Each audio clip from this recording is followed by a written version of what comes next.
My trajectory, well, mine is a very long one, but I'll be very quick. I always tell people, because very, very quick, that I got convinced to get involved in politics without starting from where I was supposed to tell my story, by being convinced by the dean and the founder of Kellogg Graduate School in America.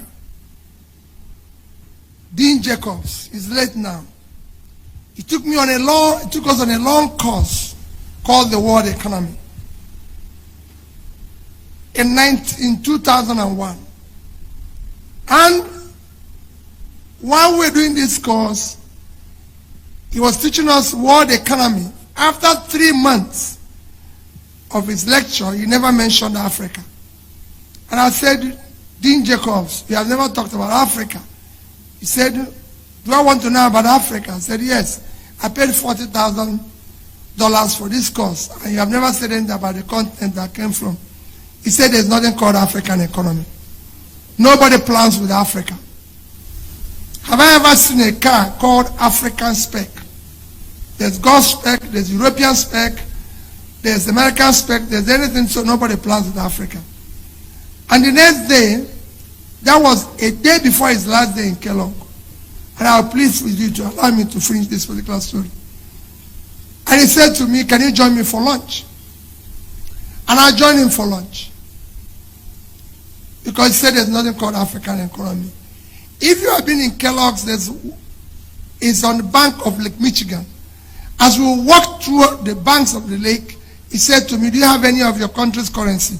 You see it in my speeches everywhere. I said, yes. Then it was 100 naira, and he said, give me the 100 naira.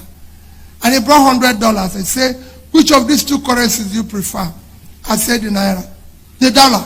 He said, why? I said, because it's 100 naira to $1. He said, keep my $100. I'll keep your 100 naira. He walked a little, we continued to walk. After something less than a pole, he said, Mr. Obi, can you tell me why you prefer dollar to your currency? And I told him the same thing, the rate. That is 100 naira to $1. So you give me 10,000 naira and you have only 100 naira. He said, sit down. So I sat down by the lake. He said, young man, the only reason why you prefer another country's currency to your currency is the amount of faith you have in your country. There's nothing called economy. Economy is driven by faith and hope. You don't have faith in your country is not giving you hope. I founded this school in 1957, and I've been teaching economics.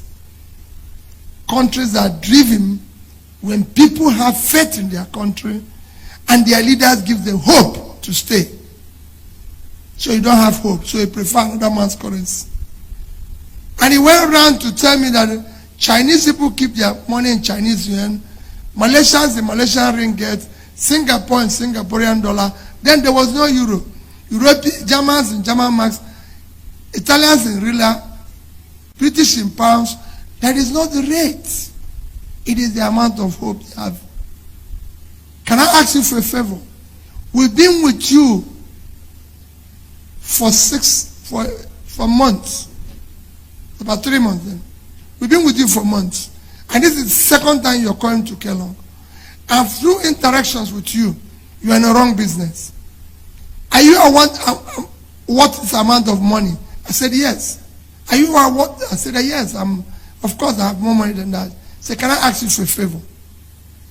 Can you go back to your country and participate in building public wealth? Public wealth enriches everybody. Individual wealth impoverishes everybody. You're pursuing individual wealth. Your country is not doing well. Your country needs you, not what you're doing now. Because now you're accumulating wealth for yourself.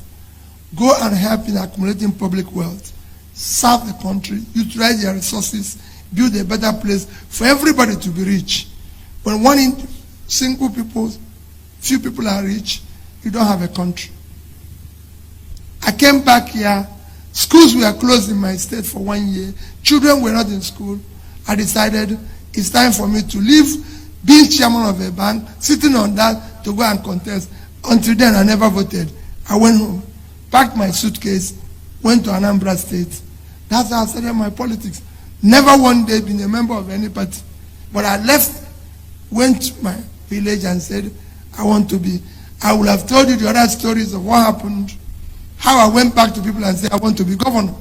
And they said, you're not serious. Well, we might And get that's the how I chance. started. We might get a chance.